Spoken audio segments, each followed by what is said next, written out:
Olá pessoal, vamos conversar hoje sobre uma coisa que está dentro de desafios contemporâneos, que é como manter o discurso e suas estratégias para resolução em cenários de conflito, tá? Para quem é meus alunos, eu estou falando das aulas 7, 8 e 9, tá? E para quem não é meu aluno, seja bem-vindos à nossa conversa. Quer conversar mais comigo? Então, só mandar um e-mail para consultoria@saberesaber.com ou curta a nossa página, saberesaber.com, e eu estarei lá para a gente conversar, tá? Trocar mais informações e falar sobre esse mundo do mundo moderno, que é o desafio contemporâneo diante de vários tipos de cenários. Então, a aula de hoje a gente fala sobre o conflito. Vamos andar um pouquinho aí para a gente entender uma situação. Uma das coisas que a gente tem que entender é o seguinte: cada conflito ele tem fases, e a fase inicial são 4, né? A fase inicial ela trata o conflito. A gente tem que ver quais são os indícios, quem são as pessoas envolvidas, e a gente tem que escutar todas as partes envolvidas. Então a gente trata isso de uma forma muito perto, para a gente entender e as pessoas perceberem que a gente está tendo um esforço de resolução do conflito. Então, a fase inicial, a gente tem que escutar, levantar indícios e dados, mostrar para as pessoas envolvidas que você quer resolucionar, e a gente encorajar essas pessoas também a falarem. Então, a gente vai engajar essas pessoas diante da estratégia do conflito. A segunda fase começa uma fase decisiva, né? Na verdade, a decisiva é dividida em duas partes. Então, nessa segunda fase, a gente vê que o conflito já está maduro, ao ponto da gente poder tratar de forma eficiente. Então, o que acontece? Nesse caso, nessa fase, a gente vê que, além de ter escutado os dados, eu vou testar os dados e os fatos. Então, a gente escuta novamente, se for o caso, e a gente faz posições diante desse problema. E nessa situação, a gente começa a analisar até as possíveis divergências de pensamento que a gente tem diante do conflito, e a gente começa a posicionar as partes, tá? Então, com isso, lógico, a tendência é ter um diagnóstico do problema, e a gente já começa a estabelecer a causa, a fonte, as implicações, desdobramentos e alternativas de solução. A terceira fase, que ainda está dentro da fase decisiva, que é, como eu falei para vocês, são as duas fases macros, mas já estamos para o final da fase decisiva. A gente já começa a pontuar as divergências, informações divergentes, limpando elas ao ponto de focar somente no ponto crucial do problema. Ou seja, eu achei a causa raiz do problema através dos 5 porquês. Quando a gente faz aqueles 5 porquês, que primeiro a gente acha uma causa, um problema, depois vem a desculpa, aí vem o causador, vem o sintoma, até a gente chegar na causa raiz. 5 porquês, né? Que a gente falou. E aí o que acontece? Nesse caso, como a gente está aqui, a gente já está agindo diante já do problema, da causa raiz, a gente evidencia valores para ambas as partes, os envolvidos, começa a entender e amenizar os estados emocionais e também estabelece regras para o jogo de poder estabelecido diante desse conflito. Tá? Então tem que tomar muito cuidado. Lembrando que os jogos, aí a gente pode, você lembra do ganha-ganha, soma nula ou misto, a gente pode entender qual é o melhor para aquela situação. E aí acontece, como a gente já limpou na segunda fase as questões não tão relevantes, aqui a gente perpetua que elas não fazem parte do conflito. E sim, se isso é uma questão pessoal de cada um e não tem a ver com a situação, a gente deixa claro de uma forma, através de um diálogo bem comprometido com a pessoa, para a pessoa compreender essa situação e limpar os estados emocionais envolvidos diante do conflito. A quarta fase final é a manutenção. Então, ou seja, eu já entrei num acordo, eu já verifico quais serão os possíveis desvios, pontuo tudo dentro do acordo e começo a verificar os resultados alcançados diante dessa situação que foi estabelecida diante do acordo entre todas as partes envolvidas. Lembrando que quando você está diante de um conflito, você se torna... você se torna o líder, e é um líder mediador. Então, esse líder mediador precisa de alguns pontos reais no seu comportamento, que é ter a visão integral, né? Então conhecer o todo, como a gente falou aí, que é a parte de planejamento do conflito, ter um raciocínio sistêmico, então estabelecer em ambos os lados situações do conflito, análise do conflito de ambos os lados, tá? Como você está conversando com as pessoas e fazendo com que elas se engajem no conflito, você faz a sua presença ser marcada por todos, e então você vira o ponto focal disso, e aí você aplica alguns recursos mentais e emocionais para tentar solucionar esses impasses aí, né? E a gente começa uma conversa consciente. Então o líder tem conversa consciente. O que acontece? Conversa consciente é fazer com que o ambiente e o estilo de comunicação se torne agradável e produtivo para todos os envolvidos. Com isso, o diálogo acontece de forma confiável, no qual a gente valoriza o questionamento, e as respostas desses questionamentos são utilizadas para solução do próprio conflito. Tá? Então a gente dali dessas respostas a gente tira mais dados, mais evidências para a solução. Lógico, eu como líder, e já estudei a situação, eu tenho que nesse momento das respostas tirar os viés ou os estados emocionais colocados pelas partes. Como eu me torno ponto focal, provavelmente eu sou a pessoa responsável de criar os elos, né, as ligações entre as partes. Então eu viro uma ponte de ligação, ou seja, estabeleço alianças, e com isso as pessoas começam a te ver de uma forma diferente, com um olhar de inovador, né, até audacioso, diante da resolução de um conflito como esse, tá? Então nós temos 3 atributos para esse negociador, esse mediador, né? A gente tem que ter a habilidade de relacionamento interpessoal, então a gente faz com que a pessoa reconheça, né, e conheça a outra parte, suas necessidades, demandas, porque a gente consegue colocar ambas as partes em equilíbrio, tá? E aí a gente começa a gerar confiança nisso. Então, como você é a ponte de ligação, você é a pessoa confiável. E aí quando você externa e revela isso às partes, e todos começam a ter confiança, a sua habilidade de relacionamento interpessoal está legal, tá? Então serve também como um termômetro para nós que somos gestores na área da resolução do conflito. Tecnologia de negociação, como vocês estão olhando aí na tela, ela é a arte, não é a tecnologia em si, né, essa coisa tecnológica. Pode até ser para a gente levantar dados, para levantar evidências de uma situação, para fazer o plano, tá? Mas também serve, quando a gente fala de tecnologia de negociação, são as táticas que a gente utiliza para planejar, executar, controlar, tá? E todas as estratégias, isso é tecnologia de negociação. E fora isso, e acho que a principal, e tinha que ser a primeira, né, mas o autor coloca como terceira, é o conhecimento do que está sendo, que está em conflito ou que está no negócio. Então eu preciso conhecer muito bem a situação, a sua órbita, para traçar as estratégias para atingir o conflito na raiz, tá bom?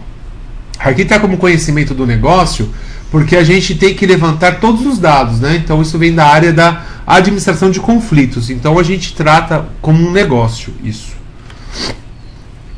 Lembrando a vocês que diante de quando a gente vai fazer a negociação ou dialogar com as pessoas envolvidas, nós temos 8 barreiras de comunicação, tá? Essas barreiras são barreiras de defesa, mecanismos de defesa. Então as 8 são a repressão, tá? Então a gente afasta do consciente uma coisa consciente.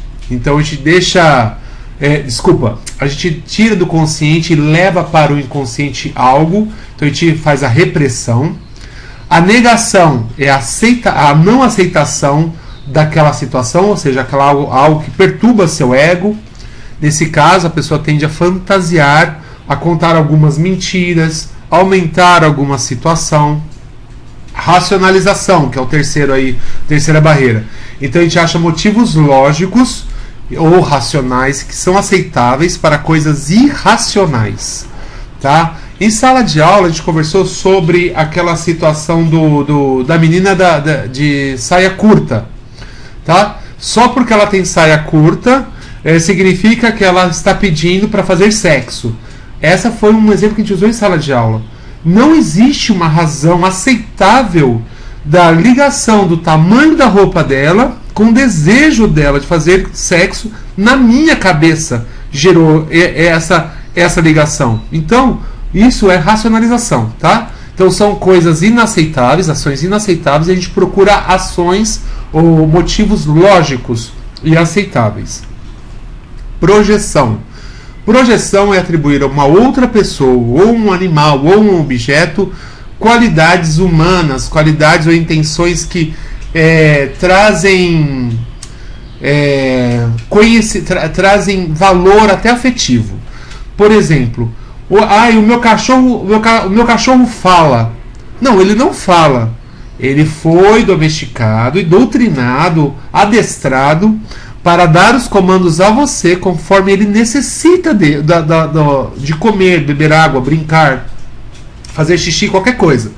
Então, a gente tem que tomar cuidado que essa projeção de achar que o cachorro tem essas reações humanas é irreal. Por exemplo, vem cá. O fofito que eu levei que eu falo na sala de aula é esse aqui, ó. Tá? 14 anos, cego de um olho, ficando cego do outro olho. E aí o que acontece? Eu falo pra vocês, o fofito tem todos os comandos. Ele que manda em mim. Ele fala comigo. Não, ele não fala. Ele tá aqui do meu lado toda hora pedindo carinho, porque eu fico mais tempo fora de casa do que aqui. Então quando a gente tá aqui junto, ele fica grudado em mim. Isso significa, eu não posso falar que ele pede. Ele não pede. Ele dá alguns toques no qual ele foi ensinado a fazer isso. Então isso é projeção. Formação reativa é quando a gente substitui comportamentos, né, opostos ao desejo real. Então é uma inversão clara do desejo verdadeiro, tá? Inconscientemente do desejo verdadeiro. Tem que tomar cuidado, que acontece o seguinte, se eu sei que aquilo não pode acontecer e faz acontecer, é uma formação reativa. Então a gente pode trazer até uma reação, na verdade, né? Diante de uma situação, você traz algo que estava preso dentro de si para fora, mesmo que não era seu desejo real de acontecer aquilo. Tá? A gente deu exemplo lá, por exemplo, a gente discutiu sobre o caso Marielle, né? O pessoal da acusação, teve muita gente que levou para o lado pessoal, achando que eles estavam a favor, né? Acusando uma situação que, na verdade, a gente não estava acusando aquela situação. A gente estava acusando o fato, né? Mas as pessoas levaram para o lado pessoal. E aquilo foi contra elas. Qual foi a formação, a reação disso? Na verdade, as pessoas tomaram uma atitude embasada no seu valor que traziam dentro do lado pessoal, e sendo que isso não foi pedido no exercício. Tá? Então a gente tem que tomar cuidado com essas formações reativas. Regressão é um retorno a uma coisa anterior, é aquela infantilização. Tá? Então a gente tem que tomar cuidado de fazer situações no qual a pessoa chega ao ponto de se fechar. Se fechar ao ponto de tenha dó de mim, cuida, ai que dó de mim, se fazer de indefeso diante de diante de uma situação. Por quê? Porque quando a gente está infantil, a gente pede cuidado. Então, através de uns pensamentos, a gente pode fazer com que a pessoa também tenha essa visão que você está usando uma ferramenta chamada regressão para que a gente tenha dó na hora da negociação. Existe a sublimação, que é sublimar os impulsos mesmo, né?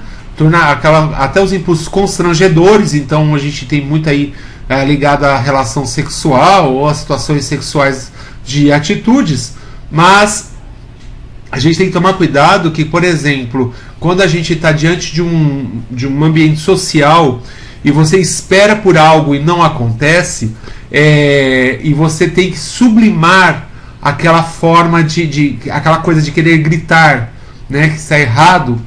Então aquilo é uma sublimação, e aí a gente vê que isso vai ficar algo mal resolvido, gerando até um conflito depois interno que pode se tornar externo, né? E o último aí é o deslocamento, né, que é a gente substitui a finalidade inicial por outra, né? Então, por outra mais aceita. Por exemplo, quando a gente estava discutindo um exercício de imersão, um dos alunos utilizou muito bem o deslocamento, que ele trouxe a parte cômica dentro de um assunto tão sério, ao ponto da gente perder o foco na análise. Então isso é muito interessante, o que aconteceu lá. Então, pessoal, nós estamos vendo o seguinte, que diante de qualquer conflito, seja ele positivo ou negativo, e eu pessoalmente sempre levo pelo lado positivo da situação, porque eu não carrego comigo a visão tradicional. A visão tradicional é aquela que fala que todo conflito é ruim. Na visão interacionista, a gente tira proveito disso e mantém um resultado constante de todos os envolvidos. E nas relações humanas também. Então a gente consegue, diante do conflito, ver a visão de ambas as partes. Dentro das relações humanas, a gente consegue ganhar experiência, porque a gente consegue ver o lado de cada um sobre o conflito. Por isso eu acho que o conflito é positivo, sim. Tá? Então, diante do conflito que nós vimos, nós temos que pesquisar, porque nós temos que ser um mediador. Esse mediador tem a função real de ser a ponte de ligação para a resolução do conflito. Lembrando que quando eu falo conflito, por exemplo, se vocês forem fazer uma compra ou uma venda, isso é um tipo de conflito, então que a gente, em outros nomes, chama de negociação. Então, dentro dessa negociação da resolução do conflito, nós temos que ser os mediadores. E lembrando, quando nós somos mediadores, a gente tem que ter um pouco do feeling, né, dessas técnicas da tecnologia aplicada, porque a gente precisa entender quais são as barreiras que as partes colocam diante dessa negociação, tá bom? Então, dando continuidade agora, nós precisamos entender, né, a gente precisa entender quais são os passos dessa negociação para chegar ao acordo, que é a fase... Você lembra das 4 fases? A quarta fase é a fase da manutenção, ou seja, do acordo. Então, para a gente chegar na fase do acordo, nós temos 7 passos. Vamos recordar aí, porque a gente já comentou isso em sala de aula. Okay? Então, o primeiro é preparação. Então, nesse caso, a gente já fez a pesquisa, e aqui a gente prepara o máximo de estratégias, de cenários A e B, tentando saber quais são as concessões possíveis que a gente pode fazer. Lembra que a gente tem uma zona tolerável que eu posso permitir, né, alguma coisa, permitir alguma coisa para que o consenso chegue e o acordo seja realizado. Então, nessa fase de preparação, a gente vê os acordos, os possíveis acordos. A gente vê os cenários, as estratégias. Quando eu vou entrar dentro de uma negociação, de um conflito, eu não posso chegar só posicionando com uma única ponto de visão. Não, eu tenho que ter plano A, plano B e plano C. Se o A cai, o B entra em ação, mas o C já começa a ser caminhar também junto. Então, a gente, como um bom negociador, a gente precisa abrir o leque da nossa mente e entender o que é plano A, B e C. Tá? Então, a preparação serve para isso. Nesse caso da preparação é onde a gente levanta todas as evidências, a gente junta as estratégias. Teve aquela pesquisa antes, né, que eu falei para vocês aí, das 4 fases. A preparação inclui lá na primeira fase, antes de começar realmente a negociação aí. Então, tá a preparação como um todo. Lá, até chegar nessa situação que é o 2, na verdade é o quebra-gelo. A gente tem uma coisa a gente deixa a outra pessoa à vontade, né? Então, para que a gente consiga definir objetivos, tá? Depois vem a fase da exploração. Nessa fase de exploração, nós somos ótimos ouvintes, tá? Então, a gente tem que fazer perguntas corretas e a pessoa consegue falar tudo o que você precisa saber com as perguntas corretas. Por isso, nós temos que ter plano A, B e C. Porque se a pessoa é mais fechada, qual é o meio de você quebrar essa barreira, né, e trazer a pessoa para perto de você e engajar na sua conversa, tá?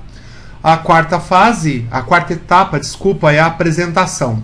Então, nessa apresentação, se a gente pensar dentro de uma reunião uma sessão, qualquer coisa que tem uns 50 minutos de duração, eu tenho um quebra-gelo de 3 minutos, mais ou menos a apresentação aí leva um pouco mais de tempo.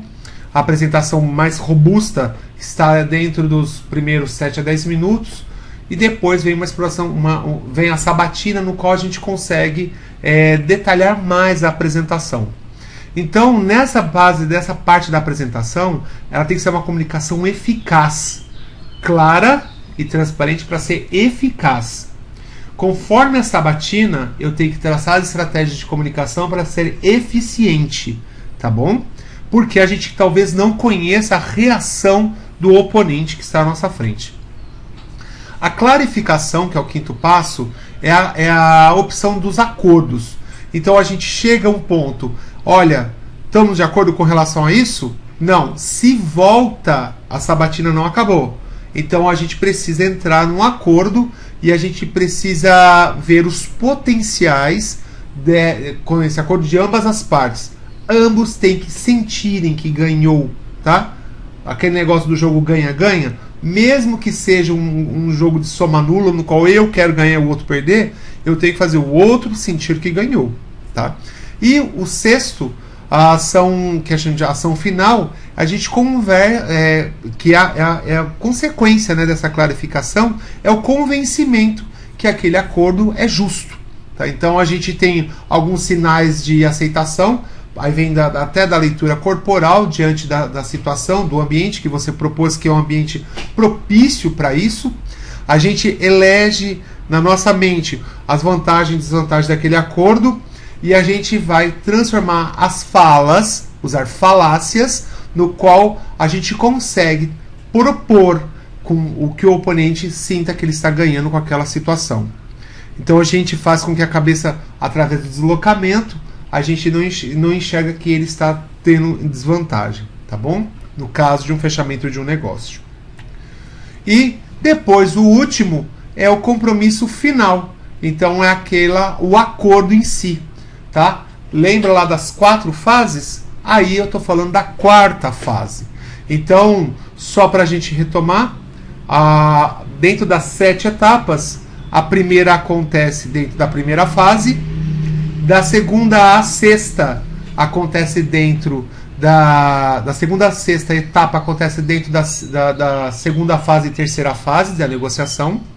E a sétima etapa de uma negociação acontece na quarta fase de resolução do conflito, que é a fase da manutenção.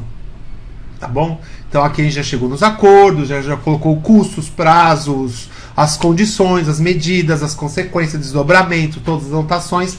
Ambos saem daquele ambiente com uma coisa acordada, tá? Além disso, a gente precisa entender que nós temos alguns tipos de negociadores, né? Alguns que a gente chama de estilos de negociadores, e esses estilos são o catalisador, tá? Que o catalisador ele tem que ser extremamente criativo, novas ideias. Tem que tomar cuidado que ele pode ser visto como superficial ou irreal, megalomaníaco, tá? Mas não é. É porque que acontece? Essas pessoas que são muito inovadoras, elas têm uma ruptura criativa muito exacerbada. E diante de alguns oponentes que a gente vai negociar, isso pode criar choque.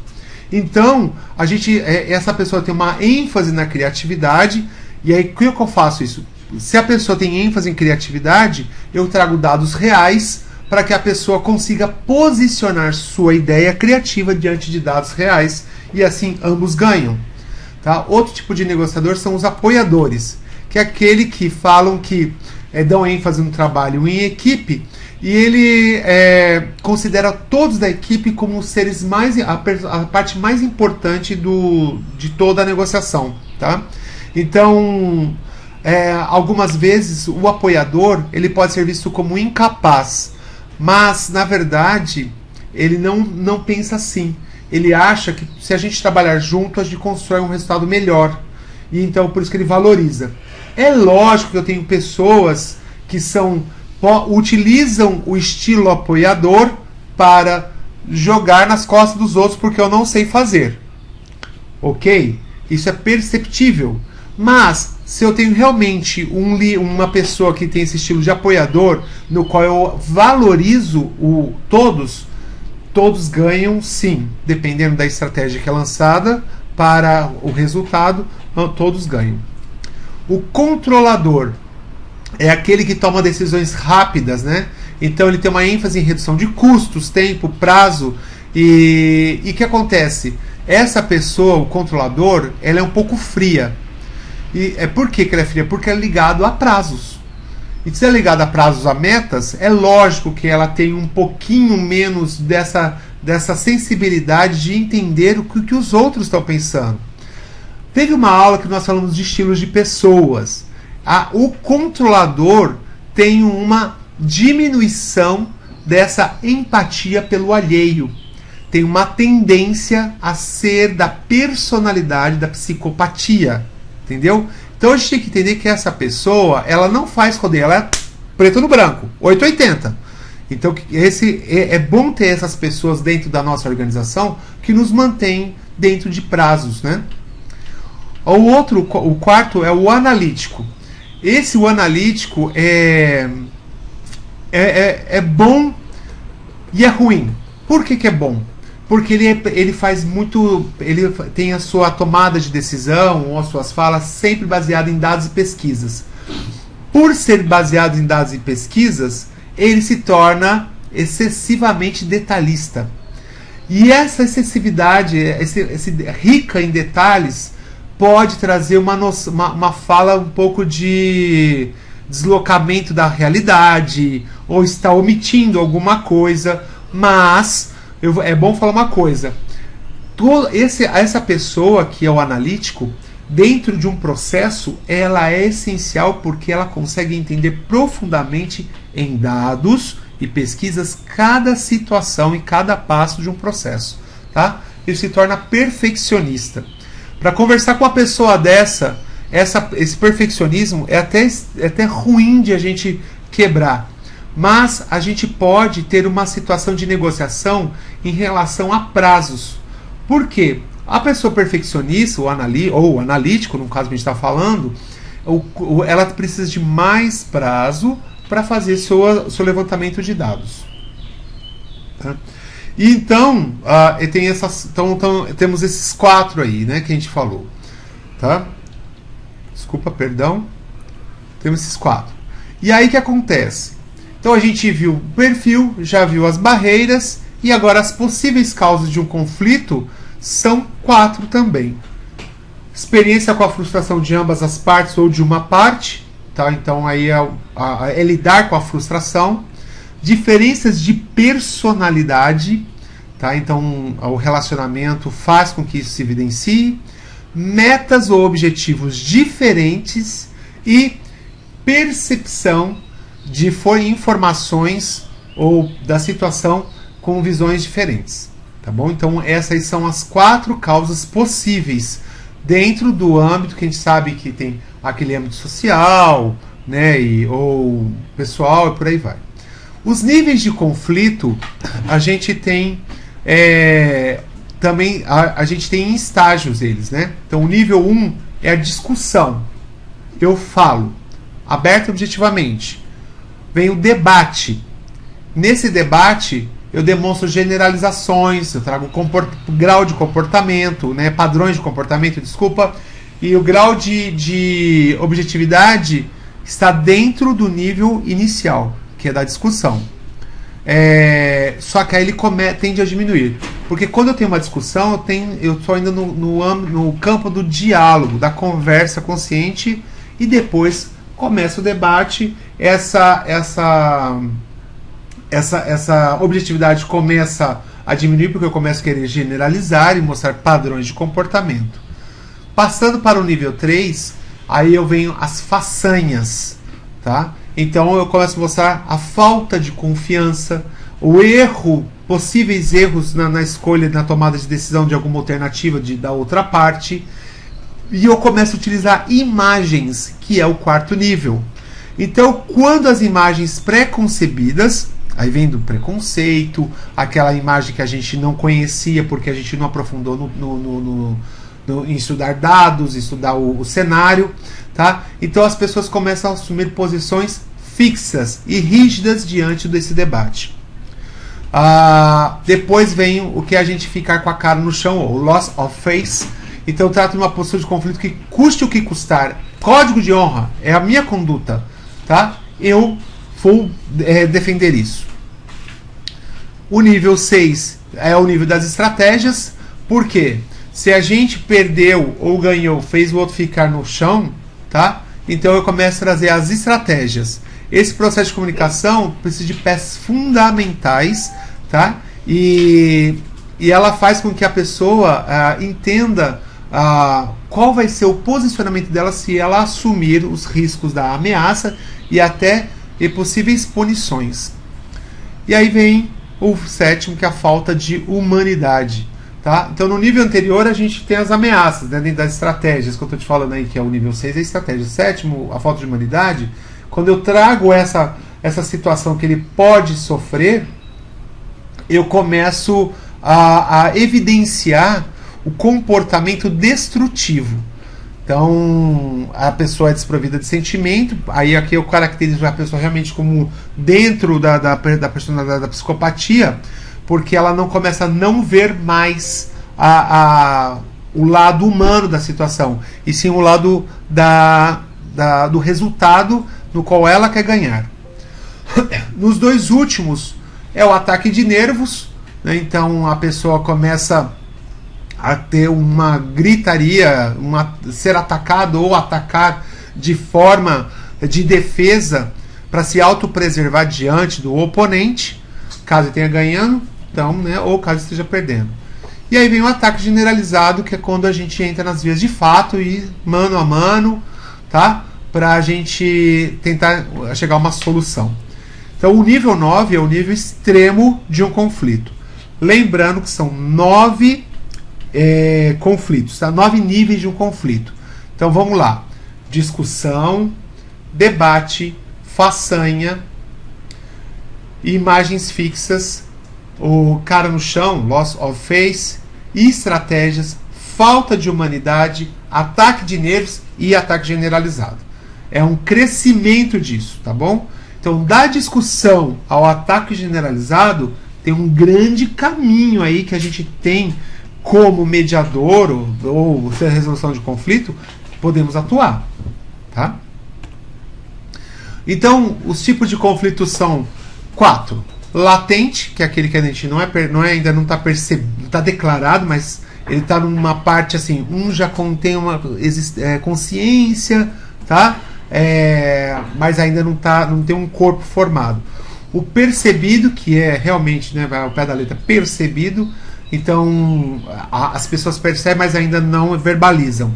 O sentido, que é quando já se torna, aí a emoção já começa a falar, e aí tem uma forma consciente daquela situação. E o manifesto é quando eu verbalizo, quando eu ponho para fora, quando eu começo a interferir na dinâmica, eu externalizo de uma forma que as pessoas percebam o conflito que já está manifestado. Então, para resolver um conflito, 3 saberes: comunicar, ouvir e perguntar. Eu já falei isso, e aqui é uma retomada só dessa situação. Por quê? Diante do conflito eu tenho que ter um diálogo, conversa consciente, para traçar estratégias eficientes para resolução. Comunicação inadequada leva ao não resultado. Saber ouvir. Saber ouvir para a gente tirar os dados, as evidências, entendeu? Ter sucesso. Saber também orientar a conversa. Quando a gente escuta, a gente sabe orientar a conversa, talvez uma comunicação eficiente. E saber perguntar. Se eu sei perguntar, eu consigo entender que os conflitos podem ser solucionados pacificamente. Então, se eu sei perguntar, eu sei tirar informações ao escutar, eu sei traçar estratégias e com isso eu sei comunicar. Isso é a resolução de um conflito, tá bom? Então, fica aí a minha dica para vocês. Lembra vocês dessa frase maravilhosa que eu sempre falo no final de todas as palestras e algumas aulas. Eu falo assim: o mundo se transforma em resultado a partir do meu fazer. Esses resultados têm que ser conquistas e essas conquistas devem ser encantadoras. Por isso, sempre os resultados têm que provocar o bem, ser úteis e ter a certeza do belo. Então, um grande abraço, fico à disposição. Quer conversar mais comigo? consultoria@sabersaber.com ou curte a nossa página sabersaber.com. No Instagram, Prof. Sidney P. Martins. Me acompanhe e a gente fica lá conversando, ok? Abração e boa sorte a todos e vamos resolver os conflitos de nossa vida ao nosso redor e promover a paz. Tchau, tchau!